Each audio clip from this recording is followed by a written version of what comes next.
আসসালামু আলাইকুম, বিনতা কুকিং থেকে রান্না করে চলে আসি। আজকের রেসিপিটি হচ্ছে আমলকির আচার। আপনারা চাইলে আমার মতন বাসায় তৈরি করে নিতে পারবেন।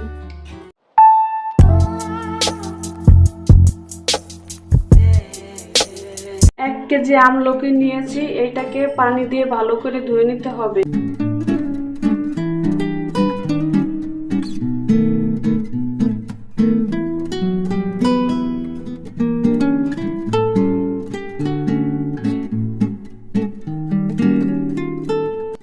আমলকিটা ধোয়া কমপ্লিট। এখন আমি আমলকিটা চুলায় সিদ্ধ করতে বসিয়ে দিব। আমলকিটাকে সিদ্ধ করতে 10 মিনিটের জন্য বসিয়ে দিব। ঢাকনাটা দিয়ে দেব। চুলাটা এখন হাই হিটে রাখবো। আমরা এখন আচারের মশলাটা তৈরি করে নিব। প্রথমে আমাদের 4-5টা রসুনের কোয়া লাগবে। 2-3টা কাঁচামরিচ দিয়ে দেব। 1 টেবিল চামচ সরষা দিয়ে দেব। চা চামচের 1 চামচ পাঁচফোড়ন দিয়ে দেব। 1 টেবিল চামচ হোয়াইট ভিনেগার দিয়ে দেব। আমাদের আমলকিটা সিদ্ধ হয়ে গিয়েছে, এখন আমি উঠিয়ে নিব। এখন উঠিয়ে নিচ্ছি।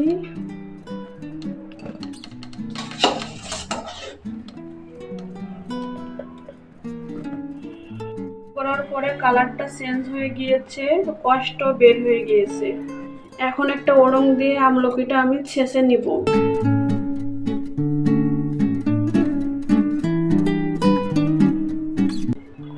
ছেঁচে নেওয়ার পরে আমলকিটা এরকম হয়ে যাবে। 1 কাপের অর্ধেক সরষের তেল দিয়ে দিব। 7-8টা রসুনের কোয়া দিয়ে দেব। 2 টুকরা দারচিনি দিয়ে দেব। 4টা এলাচ দিয়ে দেব। 2টা তেজপাতা দিয়ে দেব। 3টা শুকনো মরিচ দিয়ে দেব। কিছু সময় এটা ভেজে নিব। মশলাটা,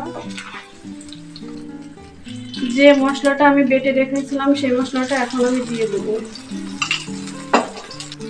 চা চামচের 1 চামচ শুকনো মরিচের গুঁড়া দিব। স্বাদ মতন লবণ দিব। চা চামচের 1/2 চামচ আমি হলুদ দেব। হলুদটা দিলে সুন্দর কালার আসবে। এখন আমি মশলাটা সুন্দর করে কষিয়ে নিব।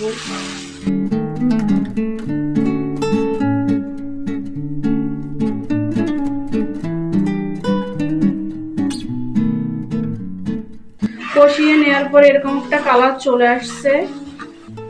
আমলকিটা এখন আমি দিয়ে দেব।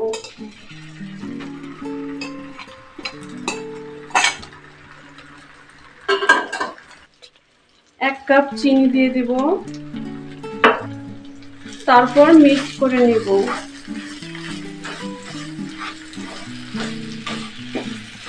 ভালোভাবে মিক্স করে নিতে হবে। এটা হয়ে গিয়েছে, এখন আমি উঠিয়ে নিব। আজকের রেসিপিটি হচ্ছে আমলকির আচার।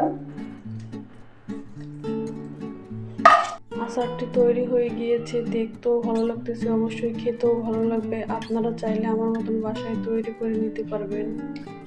ভিডিওটি ভালো লাগলে অবশ্যই কমেন্ট করে জানাবেন। লাইক সাবস্ক্রাইব করতে ভুলবেন না। ভিডিওটি ভালো লাগলে অবশ্যই কমেন্ট করে জানাবেন। লাইক সাবস্ক্রাইব করতে ভুলবেন না।